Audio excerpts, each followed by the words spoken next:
We just lost a broadcasting icon, a friend of mine, John Saunders. I worked with John doing the Sports Reporters for 5 years. I'm sure. Did you know John? Oh, very well, Yeah. very well. Stu Scott also passed not long ago. Yeah. Two guys that blazed the trail that you and I are trying to follow.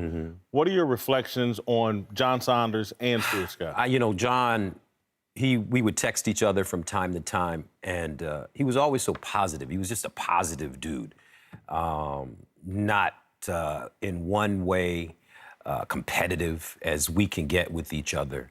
And I just think he was a kind guy, and he was a former athlete, a hockey player, and from Canada. And, I used to play hockey, and we would talk about those things. But I think that John, when I met him years ago back when I worked at ESPN doing the Grey Cup in '94 and '95, he was always somebody that you could give a call to back then or a text to as time went on. And he'd give you some positive feedback, and he wouldn't make you feel bad about it. And in terms of Stu and I had a really, really good relationship. I remember seeing him at the Super Bowl when it was at MetLife Stadium, Broncos, Seattle, and we were in the hotel.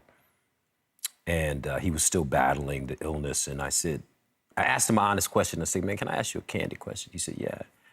I said, when you go to bed at night, are you ever afraid?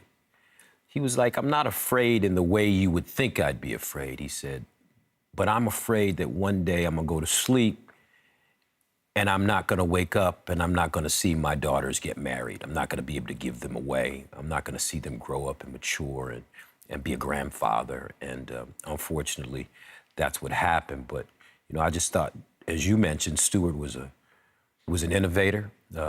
When he came along, he was doing things that were unheard of, which was to allow his cultural experience to be shared by the masses, cooler than the other side of the pillow.